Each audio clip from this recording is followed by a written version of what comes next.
Hey guys, it's Dr. Jamie. I haven't done a video in a while, so I wanted to show you another video that has a test to do ahead of time. So this is mostly for hip pain. So if you notice that as we're sitting a lot right now, your hips are hurting more, then this is a really good test that you can do to see if you maybe have a weakness in one of the hip muscles. So we all know about our glute maximus, the bigger glute muscles in the buttocks, but glute medius and glute minimus are also some hip muscles, some posterior muscles, but they help with hip stabilization and pelvic stabilization. And so when our hips start hurting, then sometimes it can be a weakness in one of these muscles, mostly glute medius, but sometimes glute minimus as well. So here's a quick, simple little test to see if you have any kind of weakness. Is just to stand with your hips and your fingers like pointed right to the front of that hip bone.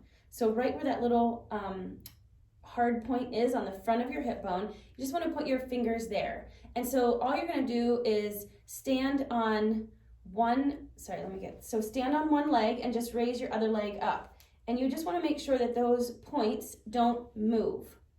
So if I were to demonstrate a weak one, if I were to raise up and then that hip would drop down, what that would mean is that the weakness is on this side. So if it's this side that drops down, so if it dropped like that and this side is now lower, this side is not the weak one. It's actually this side that's the weak one. It's kind of opposite.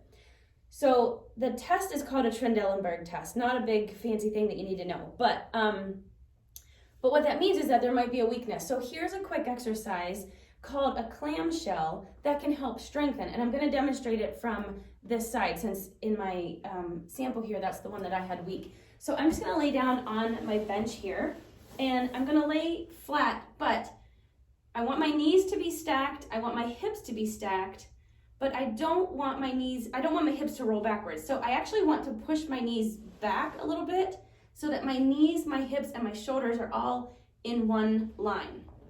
I'm gonna slide down just a tiny bit. So that this is all in one straight line here, and my feet are just behind me, but my knees are bent. So the clam shell exercise is really simple. Putting your hand on the top of your hip here, all you're gonna do is pivot on your ankles and your hip. You're using that as a pivot point, and you're just raising the knee up and back down. So you notice that I didn't tilt and rotate all the way open, and I didn't, I'm not so far rolled forward that I can barely open it. So you want to make sure your hip is stacked straight on top of the other one. Almost pretend that there's a metal stake going straight down through it, or rebar. Straight down through it so that it doesn't really move. And so all the exercise is a clam shell, just opening and closing right at the knee. And again, pivoting on the ankle, pivoting on the hip.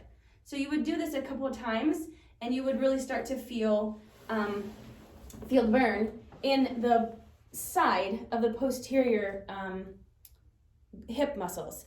One way to add a little bit of tension is if you have any of these resistance bands, you can wrap those around the knee while you're doing the exercise just to get a little bit more resistance. But that's a great exercise. You would want to do about 20 of them in a row. And then again, you can flip over and do the same thing on the other side just to strengthen that hip as well. But it's a great exercise to help strengthen the hip abductors, which can also help to stabilize and strengthen the pelvis. So I hope this helps. Maybe check it out, test it out on yourself, see if you have any weakness, and give that exercise a try. Clamshell exercise. Thanks for watching.